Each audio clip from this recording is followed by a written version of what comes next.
Well, good afternoon. I want to start by saluting and thanking the volunteers and staff members and election officials around Virginia for their dedicated efforts and their commitment to this electoral process, especially for their efforts during the course of the recount that has been taking place during the course of this week. The recount is almost over, and in this contest for Attorney General that, frankly, I was starting to think was never going to end, it's become apparent that our campaign is going to come up a few votes short. And following the 2005 race for Attorney General, none of us thought that less than 10 years later we'd be going through a recount that would start with an even narrower margin than we had in 2005. This margin at the outset was the closest that Virginians had ever seen. And no system is perfect. And as they did following the 2005 recount, we owe it to Virginia voters to review our process, improve it where there are deficiencies. But today is not the time to contest the process or to question the results. People across Virginia have encouraged me and my team to look into irregularities and to closely scrutinize the procedures that were followed and the results. And we did.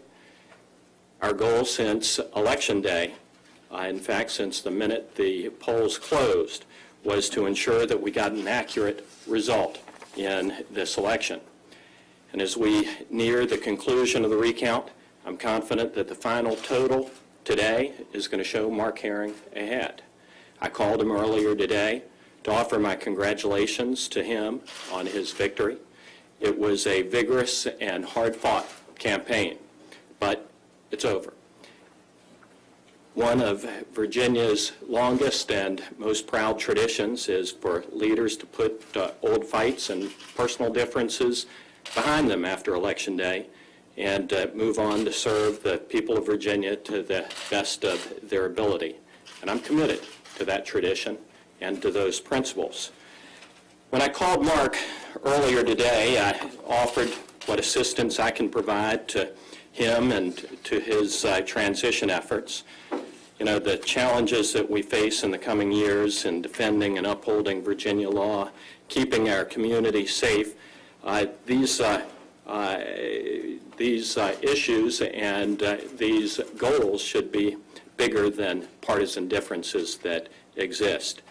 Campaigns by nature put a spotlight on these partisan differences, but governing, serving, and leading is about reaching out to find common ground and about trying to reach results.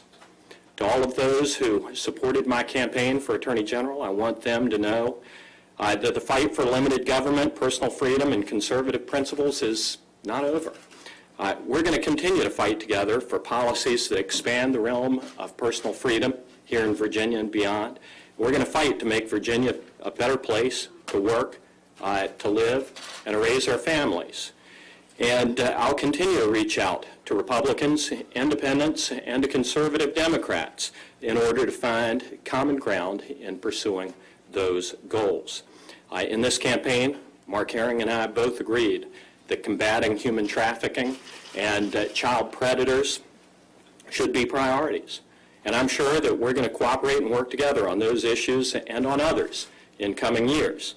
Now, a word about my campaign. I am immensely proud of the campaign that we ran. In one of the most negative overall campaign environments in Virginia history, we maintained a positive focus from beginning to end.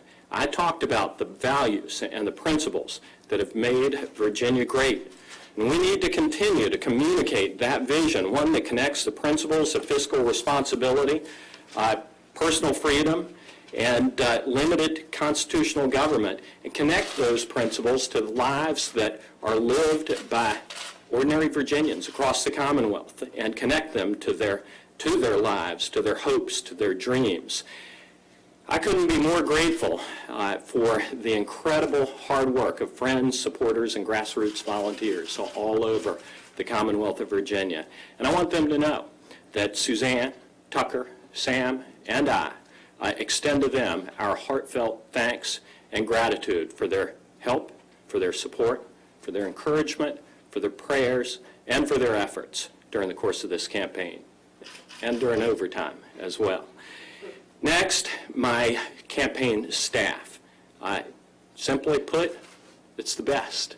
And I just couldn't be more proud of every single one of them, and for them sticking with us through the bitter end. And it has been quite a journey. We have fought side by side through a tough nomination contest, a bruising general election campaign, and now through the recount that none of us were banking on or expecting. They helped put together a grassroots organization across Virginia, and they asked, and we asked, our volunteers across the Commonwealth of Virginia to do so much more than is typically asked of volunteers in a down-ticket race, and they delivered in spectacular fashion. Our staff put together a finance plan that gave us the resources that we needed in order to fight this tough contest in a tough political environment for Republicans. Our staff never took a break after Election Day.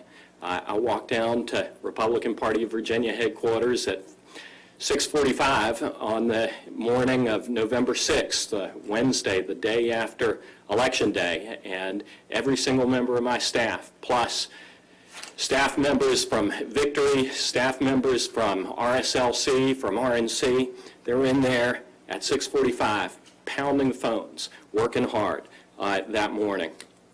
My campaign manager, Chris Levitt, did a masterful job. He is undoubtedly one of the finest young political operatives anywhere in the country, and he has a very bright future ahead of him.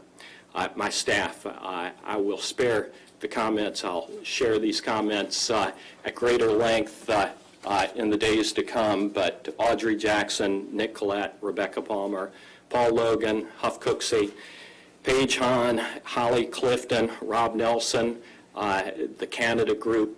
These guys are just absolutely awesome, and I'm immensely grateful for the friendships and the bonds that we formed during the course of this campaign.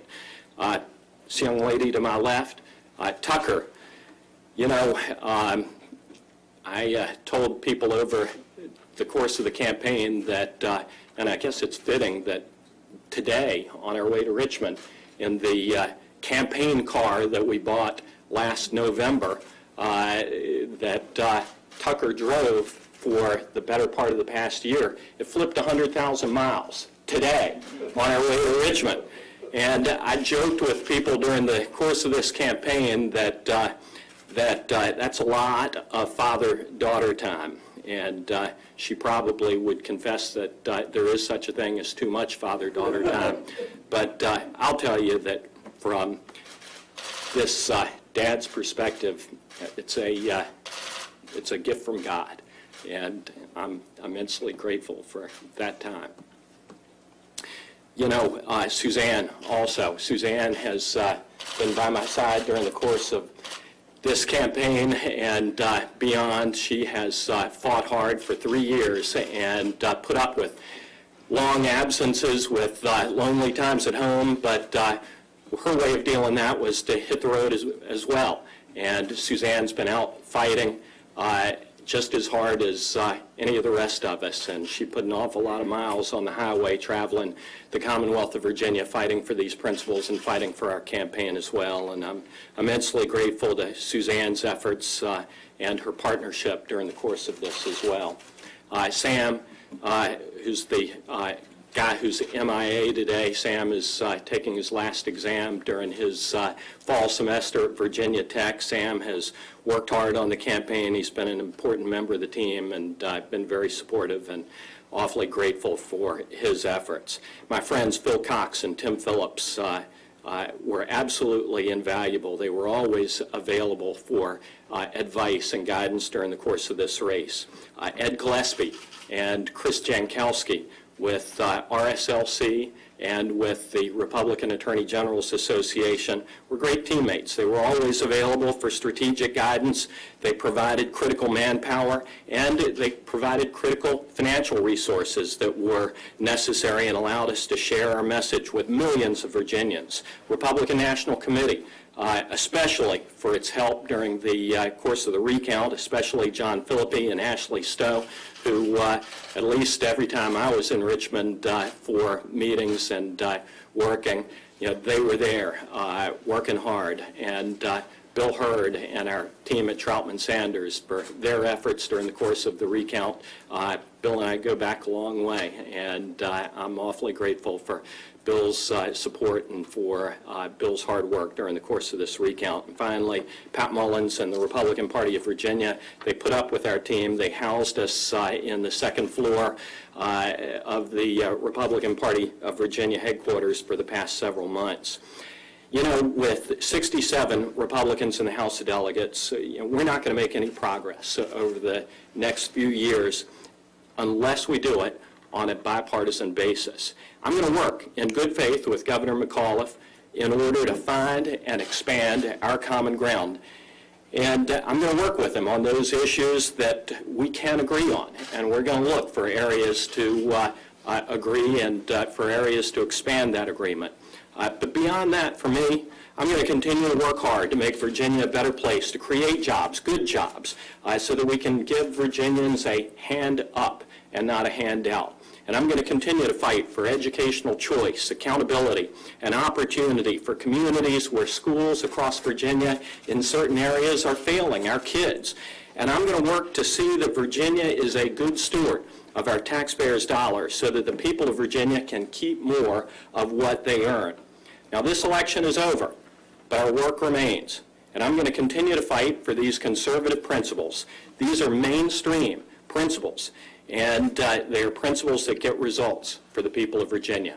Thank you very much. Senator, in this situation